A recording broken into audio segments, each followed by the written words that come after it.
வணக்கம். வாழ்க வளமுடன், வாழ்க வையகம். வையத்து மாந்தர் அனைவரும் வாழ்க்கையில் எல்லா நலன்களும் பெற்று மகிழ்ச்சியா இருக்கணும்னு வாழ்த்துருவாங்க.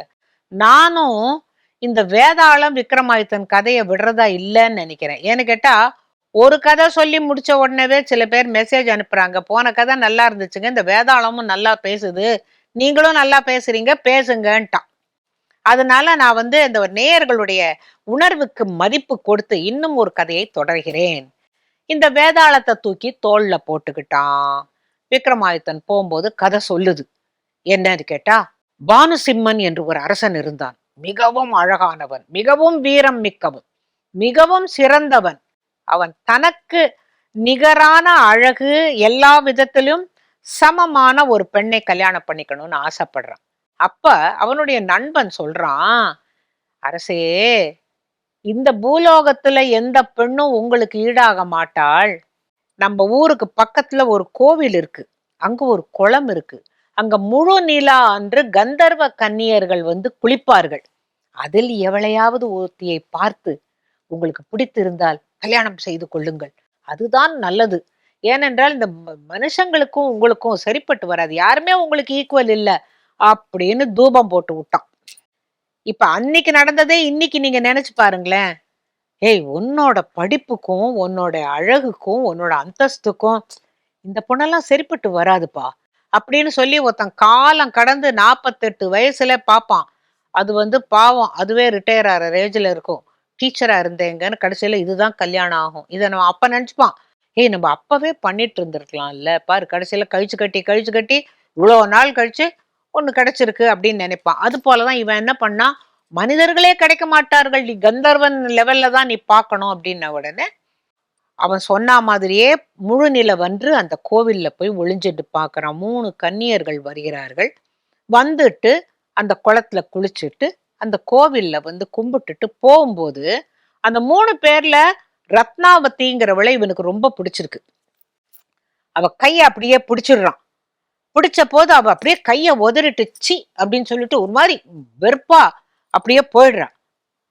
போன உடனே இவன் என்னடா இது இப்படி போயிட்டாளே, இப்ப இந்த மாதிரி நடந்திருக்குன்னுட்டு இந்த கந்தர்வ கன்னிகைகள் 3 பேரும் போய், அப்பா நாங்கள் பூலோகத்துக்கு எப்பொழுதும் போவோம் இல்ல, இந்த தடவை போன போது யாரோ ஒருத்தன் என்னை கையெல்லாம் அப்படியே பிடிச்சு என்னமோ இழுத்துன்னு போற மாதிரி பண்ணினா, நான் பயந்து போயிட்டேன்ப்பா. இல்லம்மா, பார்க்கலாமே அவனுக்கு உன்னை பிடிச்சிருக்கோ என்னமோ அப்படின்ன பொழுது, சரி இந்த 3 பெண்களையுமே அழைத்து கொண்டு போய் அவனிடம் காட்டுகிறேன், யாரையான்னு பண்ணிக்கட்டுமே அவன் அப்படின்ன உடனே ஒரு மானுடன், அதுவும் ஒரு அரசன் சொல்லிட்டு அழைச்சுன்னு வரான். இது என்னுடைய 3 பெண்கள், இதில் யாரை உனக்கு பிடித்திருக்கிறது கேட்டா 3 பேரும் ஒரே மாதிரி தான் இருக்கிறாங்க, 3 பெண்களும் ஒரே மாதிரி இருக்கிறாங்க. இவன் உடனே யோஜனை பண்றான், கந்தர்வ ராஜா, நான் இந்த கோவிலுக்கு வந்தது எனக்கு, அதாவது என்னுடைய கற்பனையில் ஒரு அழகான பெண்ணை நான் வடித்து வைத்திருந்தேன். அவள் எப்படி இருந்தாள்னா இந்த உங்களோட பொண்ணு ரத்னாவதி மாதிரி இருந்தா. எனக்கு இப்ப இந்த 3 பேர்ல ரத்னாவதி யாருன்னு எனக்கு நான் கண்டுபிடிச்சேன்னா கல்யாணம் பண்ணிப்பேன் அப்படிங்கிற. எதை வச்சு எப்படி கண்டுபிடிப்ப, 3 பேர் ஒரே மாதிரி இருக்காங்க நீதானே சொல்ற அப்படின்ன பொழுது, அவர்களுடைய கைகளை காட்ட சொல்லுங்கள்ங்கிற. எல்லாரும் கையை காட்டுறா. ஏன்னா இவன் கைய பிடிச்ச பொழுது அந்த கண்ணாடி வளை நொறுங்கி ஒத்தி கையில கீறித்து. அவளோட கையில கீறல் இருந்தால் அவதான் ரத்னாவதின்னு உடனே கரெக்டா கண்டுபிடிச்சிடுறான். அந்த கையில கீறல் என்னன்னு, இல்லப்பா அவர் இந்த மாதிரி பிடிச்ச போது இந்த கண்ணாடி வளை நொறுங்கி அப்படியே எனக்கு இங்க கீறித்துப்பா, அதுதான் சரி, உன்னை மனப்பூர்வமாக இவனுக்கு திருமணம் செய்து வைக்கிறேன் அப்படிங்கிற பொழுது, அப்பா ஒரு கண்டிஷன் அவர்கிட்ட சொல்லிடுறேன், என்னை கை நீட்டி அடித்து என்னை துன்புறுத்தினால் 3 தடவை பொறுப்பேன், 3ஆம் தடவை நான் வர மாட்டேன், போயிடுவேன், திருப்பி கந்தர்வ லோகத்துக்கே போயிடுவேன். அவன் சொல்றான், இல்ல இல்ல நான் உன்னை ஆசைப்பட்டு கல்யாணம் பண்ணிட்டு இருக்கேன், அப்படியெல்லாம் அடிக்கலாம் மாட்டேன் அப்படிங்கிற பொழுது சரி வச்சு அழகா குடுத்தனம் பண்ணிட்டு இருக்கிறாங்க, சந்தோஷமா இருக்கிறாங்க. ஒரு நாளைக்கு இந்த அரசகுமாரன் இன்னொரு அரசனுடைய மகனுக்கு குழந்தை பிறந்திருக்கு. இவங்க 2 பேரையும் தொட்டிலுக்கு போடுற இடத்துக்கு அழைச்சிட்டு போயிருக்கிறாங்க. அந்த வீட்டு அம்மா, ஓ இந்த ராணி வந்திருக்காங்கன்னு சொல்லிட்டு இந்த குழந்தைய அவ கையில கொடுக்கும்போது அவ அப்படி முகத்தை திருப்பிக்கிறா. எல்லாருக்கும் ஒரு மாதிரி ஆயிடுச்சு. என்னப்பா அது சாதாரணமா பிள்ளைய இருந்தாங்க உங்க மடியில போட்டு எடுத்துக்கிறோம்னு கொடுப்பாங்க. இவ ஆசையா கையில வாங்கிப்பான்னாக்க இவளுக்கு குழந்தையும் இல்ல ஒண்ணும் இல்ல. முகத்தை அப்படி திருப்பிக்கிறா அப்படின்னு உடனே அவன் என்ன பண்றான்? அவளை பட்டுன்னு தோல்ல அடிச்சிடுறான். என்ன நீ குழந்தைய கையில வாங்கு அப்படின்ன பொழுது வாங்க முடியாது அப்படிங்கிறா. அதோட அன்னைக்கு அதோட ஒரு மாதிரி மனக்கசப்போட வீட்டுக்கு வந்த உடனே இவன் கேட்குறான், நீ வந்து நீ செஞ்சது ரைட்டா? நீ யோஜனை பண்ணிப்பாரு. இருந்து இருந்து நம்மள அந்த ராஜாவுடைய பேரன் பிறந்திருக்கான்னு நம்மள கூப்பிட்டுருக்குறாங்க. நீ எப்படி பண்ணன்னு இந்த பார், நீங்க பாக்குறது அவனுடைய பேரன். எனக்கு அவனுடைய எதிர்காலம் கண்ணில் தெரிந்த அவன் மகா கொடுங்கோலனாக இருப்பான். கடைசியில் அவனுடைய செயல்களுக்காக அவன் தூக்கிலிடப்படுவான். அப்பேற்பட்ட கெட்ட குழந்தையை எனக்கு தொடணும்னு தோணல. எனக்கு உன்னோட ரொம்ப கஷ்டமா இருக்குமா. நீ ஏன் அதெல்லாம் நினைச்சு பாக்குறன்னா எனக்கு தெரியும் அப்படிங்கிறா. சரி அவன் அடுத்த தடவை இது பார் ஒரு தரம் அடிச்சுட்ட, இனிமே நீ உனக்கு 2 தரம் தான் சான்ஸ் இருக்கு. இல்லட்ட நான் போயிடுவேன் எங்க அப்பா ஊருக்கு. எனக்கு ஒன்னும் உன்னோட குடுத்தனம் பண்ணணுங்கிறது இல்ல. நீ தான் என்ன விரும்பி கல்யாணம் பண்ணிண்ட. அது கூட பாத்தீங்களா கடைசியில நீ தானே ஆசைப்பட்டு என்ன கல்யாணம் பண்ணிட்டேன்னு அவனையே தான் திட்டுறா. அடுத்த முறை என்ன ஆச்சு? இன்னொரு ஊருக்கு போக வேண்டி வந்தது. அந்த வீட்டுல திருமணம். அந்த காலத்துல எல்லாம் இப்ப கூட அரசாணி கிளையெல்லாம் வைக்கிறாங்களே, அரசு ஆணைக்கால், அதுதான் அரசாணிக்கால் அப்படிங்கிறீங்களே. அரசனுடைய சீரெல்லாம் எடுத்துக்கிட்டு ஒருத்தங்க தண்டம் எடுத்துக்கொண்டு வருவார். அவர் அரசரே எல்லார் வீட்டுக்கும் வர முடியாதுங்கிறதுக்காக அவரை அனுப்புவார். அந்த அரசருடைய ஆணைக்கால் அங்க வந்து நட்டு வச்ச பிறகு திருமணம் நடந்தது அந்த காலத்துல.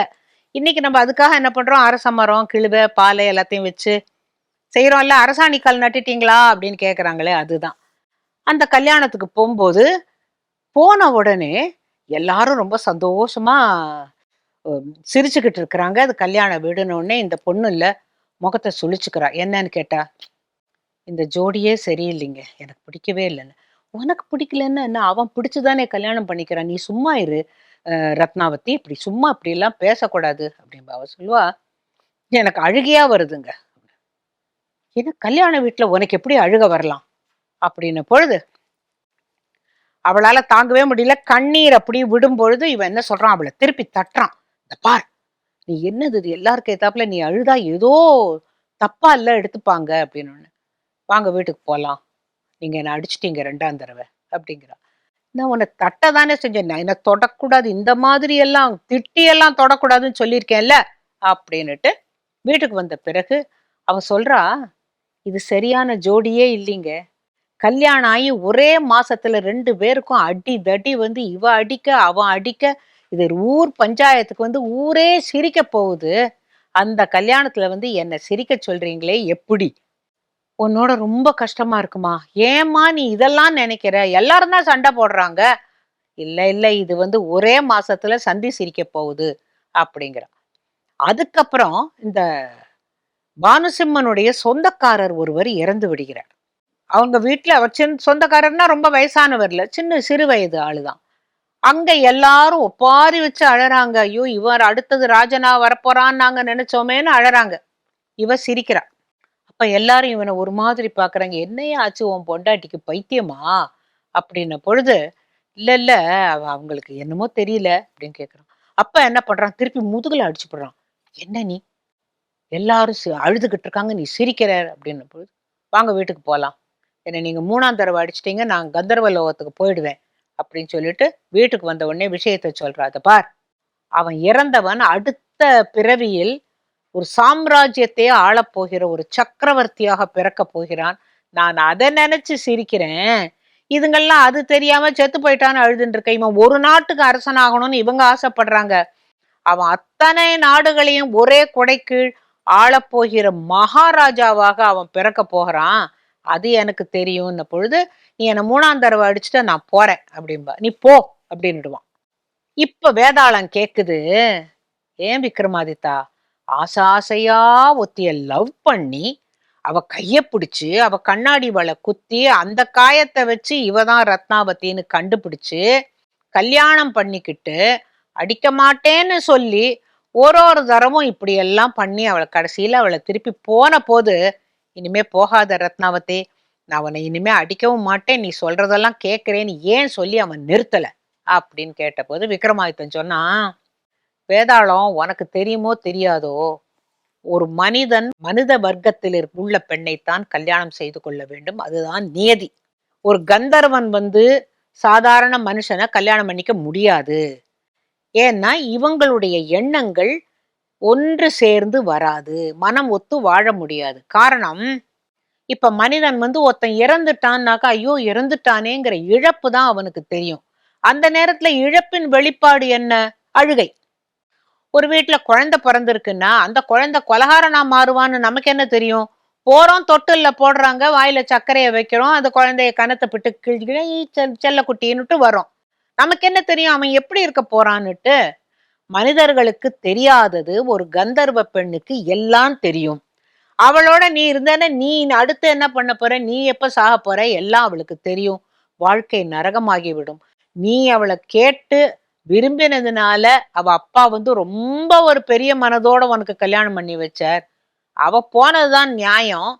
அதே நேரத்துல இவன் செஞ்சதும் நியாயம். அம்மா தாயே போகாதன்னு அவன் சொல்லாததுதான் நல்லது. ஆக மொத்தம் எனக்கு அந்த கந்தர்வ கன்னியை பத்தி கவலை இல்லை. பானுசிம்மன் பண்ணது சரி அப்படின்ன போது வேதாளம், சரியான விடை, அவ பண்ணதுதான் சரின்னு நான் நினைச்சேன். ஆனா நீ சரியான விடைய சொல்லிட்ட. அப்ப சரி, நான் வரேன்னுட்டு அது திருப்பி வேதாளம் முருங்கை மரம் ஏறி கொண்டு விட்டது. நம்மள பல பேருக்கு ஒரு சந்தேகம் வரும், ஏன் பரிகாரங்கள் எதுவுமே நமக்கு பலன் அளிக்கலை அப்படின்னு. இந்த நிகழ்ச்சியை பார்த்துட்டு இருக்கிறதுல பல பேர்ல என்னோட ஒத்து போறவங்க இப்போ குறைஞ்சபட்சம் ஒரு 1000 பேரான்னு இருப்பீங்க. ஆமாங்க, அந்த கோயிலுக்கு போய் இதை 100 தரம் சுத்துனேங்க, ஒண்ணுமே நடக்கலீங்க. இங்க போய் 10 பெண்களுக்கு புடவை எல்லாம் வாங்கி கொடு, நாங்க வாங்கி கொடுத்தேங்க, அப்ப கூட நடக்கலீங்க. எந்த பரிகாரமும் எனக்கு பலிக்கவே இல்லையே, ஏன் அப்படின்னு கேட்ட பொழுது ஒரு பண்டிதர்கிட்ட போய் இந்த கேள்வியை கேட்டாங்க. பல பேர் இதை நீங்க பண்ணினீங்க பரிகாரம், அதை நீங்க கொடுத்தீங்கன்னா சரியா போயிடும், பொன் கொடுத்தீங்கன்னா சரியா போயிடும், தானம் பண்ணணும், எல்லாமோ சொல்றாங்களேன்னு. உங்களுக்கு ஒரு கதை சொல்றேன், அதை கேட்டீங்கன்னா உங்களுக்கு புரியும் அப்படின்னாரு. அந்த பண்டிதர் என்ன கதை சொன்னார்னா, ஒரு அரசன் வேட்டையாட போகிறான். ஒரு நாள் பூரா வேட்டையாடி இருக்கான். சாயங்கால வேளையில திரும்பி வரும்போது ஒன்னையுமே அடிக்க முடியல. ஆனா ஒரு இடத்துல ஏதோ ஒரு சத்தம் கேட்டது. அந்த இடத்துல என்ன பார்த்து தன்னுடைய வில்லை வளைத்து அம்பை வச்சு அந்த இருட்டுல ஏதோ ஒரு மிருகம் மாதிரி தெரிஞ்சது, ஒரு கரடியோ என்னமோ ஒரு மிருகம் தெரிஞ்ச உடனே அடிச்ச உடனே அம்மான்னு அலறின சத்தம் கேட்டது. அரசன் நடுங்கி போயிட்டான். அடாடா, நம்ம மரத்து மேல ஒரு மிருகம் தானே இருக்கும், இந்த நேரத்துல யாரு அப்படின்னுட்டு அவன் அப்படியே பொத்துன்னு கீழே விழுந்துடுறான். விழுந்த உடனே இவன் போய் பார்த்தா அந்த ஒரு 16 வயசு இளைஞன் இறந்து விடுகிறான். அரசன் தவிக்கிறான், ஐயோ நாட்டு மக்களை காக்க வேண்டிய நானே கொலைகாரனா மாறிட்டேனே அப்படின்னு தவிச்சு, யாரப்பா, யார் இவனுடைய பெற்றோர்கள், அவளை அழிச்சுட்டு வான்னு சொல்லி இவனுடைய உடலையும் எடுத்துக்கொண்டு அரண்மனைக்கு போய் அவங்க அப்பா அம்மா வந்த போது, நான் தெரியாதனமாக இந்த இருட்டு வேளையில எனக்கு ஒன்னும் தெரியலப்பா, ஏதோ ஒரு உருவம் தெரிஞ்சது, நான் அடிச்சுட்டேன், என்னை நீங்க மன்னிச்சுடுங்க, இந்த ஒரு தட்டுல பொன் நிறைய வைக்கிறேன், இது எல்லாத்தையும் நீங்க எடுத்துக்கங்க, என்ன தப்பா நினைச்சுக்காதீங்கன்னு சொல்லி இந்த ராஜா வருத்தப்படுவான். அவங்க கொஞ்சம் கூட சமாதானமே ஆகலை. எங்களோட ஒரே மகன், எங்களுடைய எதிர்காலமே அவன்தான்னு நாங்க நினைச்சுட்டு இருக்கும்போது எங்களுடைய வாழ்க்கையின் விளக்கை அணைத்து விட்டீர்களே அப்படிங்கிற துக்கம் அவங்களுக்கு. உடனே அரசன் என்ன பண்ணினா, அந்த தட்டுல இன்னும் கொஞ்சம் நகையெல்லாம் வச்சுட்டு இன்னொரு தட்டு கொண்டு வர சொல்லி தன்னுடைய வாளை உருவி அந்த கத்தி அந்த அந்த தட்டில் வைத்து விட்டு சொல்றான், உங்களை என்னால் ஆறுதல் சொல்ல முடியவில்லை, நான் செஞ்சது ரொம்ப தப்பு தான் அப்படின்னு சொல்லிட்டு தன்னுடைய மணிமுடியை கட்டி மந்திரி கிட்ட கொடுத்து, நல்ல அரசனாக இங்க ஆள வையுங்கள் அப்படின்னு சொல்ற போதே இவங்களுக்கு எல்லாருக்கும் தவிக்கிறாங்க. அவர் என்ன சொல்றாருன்னா, உங்களுடைய மகனை நான் கொன்று விட்டேன், நீங்கள் என்னுடைய இந்த கத்தியை எடுத்து என் தலையை வெட்டிடுங்க, அதுதான் அதுக்கு சரி, நான் அதை மனப்பூர்வமா ஏத்துக்கிறேன். அதுக்குள்ள மந்திரி நினைக்கிறார், ஐயோ மகாராணிக்கு யார் என்ன பதில் சொல்றது, மக்களுக்கு யார் என்ன பதில் சொல்றது, அவங்க நிஜமாவே ஆங்காரப்பட்டு இந்த வாளை எடுத்து வெட்டிட்டாங்கன்னா என்ன பண்றதுன்னு அவர் தவிக்கிறார். குடிமக்கள் எல்லாரும் தவிக்கிறாங்க. இந்த அப்பா அம்மாவுடைய கண்ணீர் குறையவே இல்லை. அப்ப இந்த அரசன் சொல்றான், மண்டிட்டு என்ன சொல்றான், ஒண்ணு நீங்க என்ன மன்னிச்சுட்டீங்க அப்படின்னாக்க இந்த பொன் பொருள் எல்லாம் ஏத்துக்கங்க, என்னை மன்னிக்கல அப்படின்னாக்க இந்த வாளை எடுத்து என்னை வெட்டிடுங்க, இது ரெண்டுமே சரிதான். நீங்க என்ன மன்னித்து இதை ஏத்துக்கொண்டாலும் சரி, மன்னிக்காமல் என்னை வெட்டினாலும் சரி, நான் எல்லாத்துக்கும் சித்தமாக இருக்கிறேன். நான் செய்த தவறுதான், தவறுதான், தவறுதான். எனக்கு இதுக்கு கதிமோட்சமே இல்ல அப்படின்னு சொல்லி அவன் முழங்கால் படியிட்டு அந்த அந்த மக்கள்கிட்ட கேட்கிறான். அந்த அப்பா கிட்டயும் அம்மா கிட்டயும் கேட்ட உடனே அந்த அப்பா அம்மா 2 பேருமே ஒருத்தர் ஒருத்தர் பார்த்துக்கிட்டு கண்ணீரை தொடச்சிட்டு, அரசே, இந்த தட்டுல இருக்கிற பொன்னு, முத்து, வைரம் இதெல்லாம் வந்து என் மகனுக்கு ஈடாகாது இல்லையா? இது அத்தனையும் நான் வச்சுட்டு என்ன பண்ண போறேன்? அவன் தான் எங்களுடைய செல்வம். அவனே போன பிறகு இந்த பொன்னும் பொருளும் எனக்கு எதற்கு? சரி, நீங்கள் சொல்வது போலவே நான் இந்த வாளால் உங்களை வெட்டி விட்டேன் என்று வைத்துக் கொள்ளுங்கள். பழிக்கு பழி, ரத்தத்துக்கு ரத்தம் என்று சொல்வார்களே, வெட்டி விட்டேன் என்று வைத்துக் கொள்ளுங்கள். என் மகன் திரும்பி வரப்போகிறானா? சொல்லுங்கள். அதனால் எனக்கு ஏதாவது லாபம் உண்டா? நான் ஒன்றே ஒன்று ஆசைப்பட்டேன். என்ன தெரியுமா? நான் செய்தது மகா தவறு என்பதை நீங்கள் வந்து உணர்ந்து மன்னிப்பு கோர வேண்டும் என்றுதான் நான் நினைத்தேன். நீங்கள் அதை செய்து விட்டீர்கள்.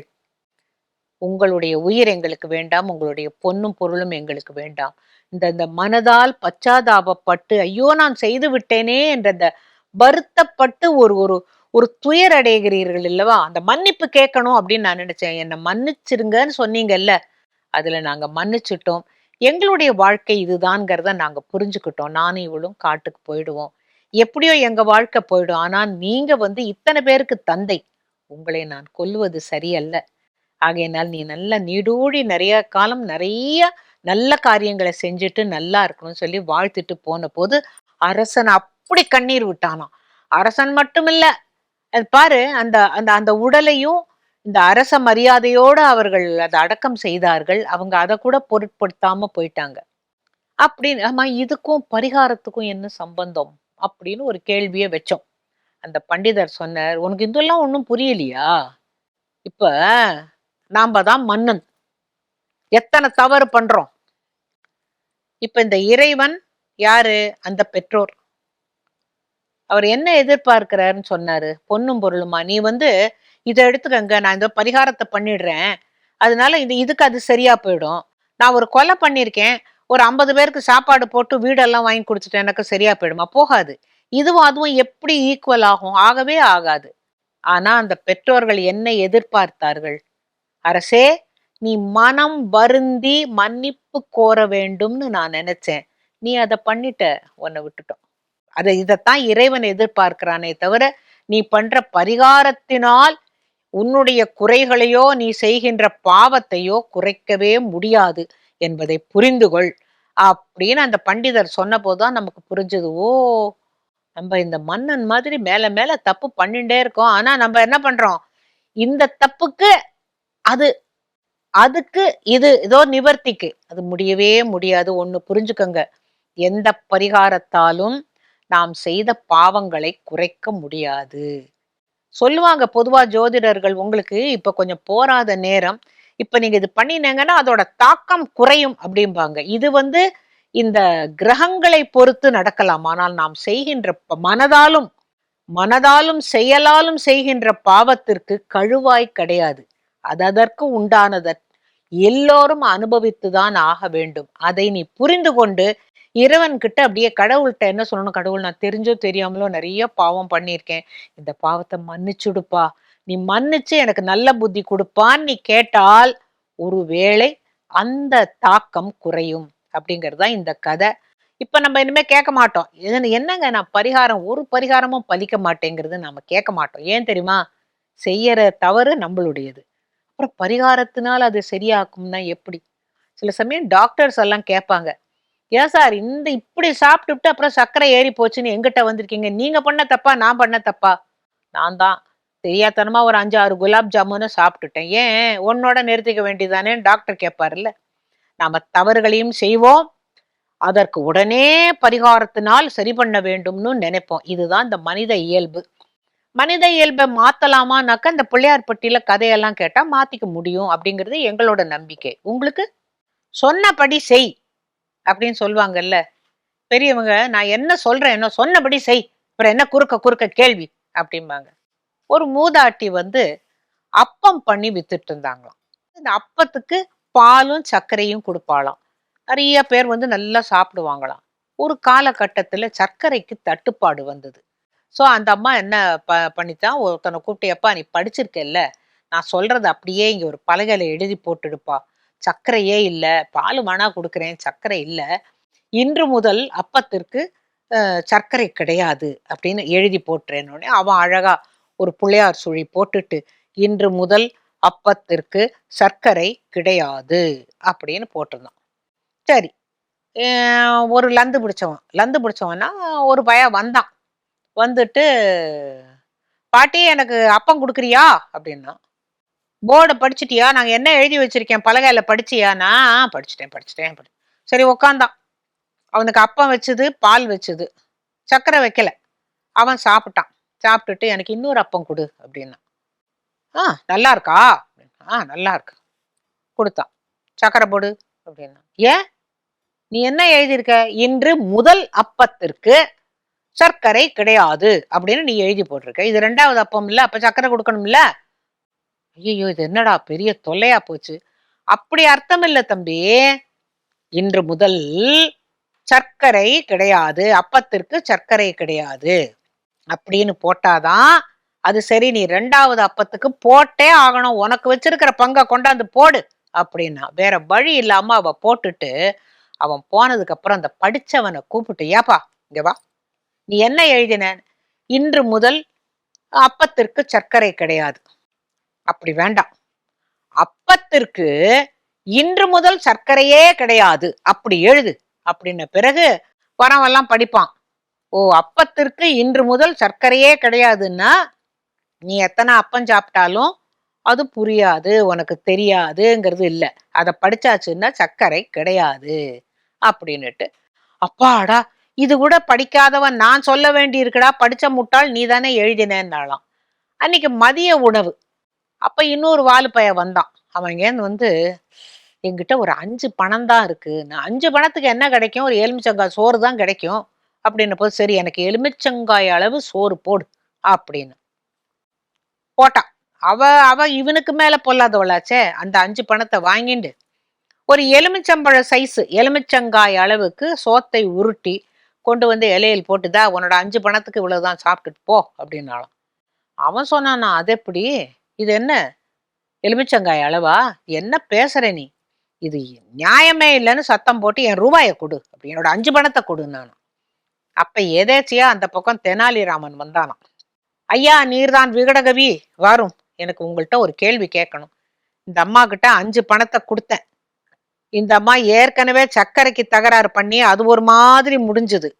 இப்போ நான் எலுமிச்சங்காய் அளவு சோறு போடுன்னு சொன்னேன், 5 பணத்தை வாங்கிக்கிட்டு இப்படி ஒண்ணு உருட்டி வைக்குது, இதுல என்ன பாருங்க சரியான பொழுது அந்த தெனாலிராமன் இதை எடுத்து பார்த்து, இல்லையே ஒரு அரிசி கூட எலுமிச்சங்காய் அளவு இல்லையே, நீ அவனோட பணத்தை திருப்பி கொடுன்னு. ஏன் அப்படின்னு கேட்டேன். அவன் என்ன கேட்டான், எனக்கு எலுமிச்சங்காய் அளவு சோறு போடுன்னா. ஒரு சோறு எலுமிச்சங்காய் அளவுக்கு இருக்குமானால் நான் சாப்பிட்றேன்னு தானே சொன்னான். இது என்னையா அக்கிரமமா இருக்குன்னு, நீ 5 பணத்தை திருப்பி கொடு அப்படின்னா. இந்த வார்த்தை ஜாலம் பண்ணினதுனால இவன் பொழைச்சான். அதுக்காக அவ என்ன பண்ணிருக்கலாம், 5 பணம் வாங்கியிருக்கேன், எப்பா இம்பிட்டு சோத்தை சாப்பிடு, என்ன கெட்டா போகும்னு சொல்லணும் இல்ல. எலுமிச்சங்காய் அளவு ஒரு சோத்தை உருட்டி, ஏதாவது சோற்று பருக்கைகளை அதை அவன் எடுத்துட்டு, ஒரு பருக்க கூட எலுமிச்சங்காய் அளவு இல்லை, அதனால 5 பணத்தை திருப்பி கொடுன்னாலாம். முதல் நாள் அன்னே நாளைக்கு காலையில மத்தவங்களுக்கு டிமிக்கி கொடுத்தவ இங்க நல்லா மாட்டிக்கிட்டா அப்படிங்கிறது ஒரு பராபரியான கதை. எங்கேயும் படிச்ச கதை இல்லை, இப்படி காதல விழுந்த கதை. இந்த காதல விழுந்தாலும் சரி, படிச்சாலும் சரி, நீங்க எழுதி அனுப்பிச்சாலும் சரி, எங்கேயோ புராணத்துல இருந்தாலும் சரி, எல்லாத்தையும் திரட்டி எலுமிச்சங்காய் அளவு இல்லை, நல்ல ஆனமண்ட அளவுக்கு நாங்கெல்லாம் உங்களுக்கு கொடுத்துக்கிட்டு இருக்கோம் இல்ல.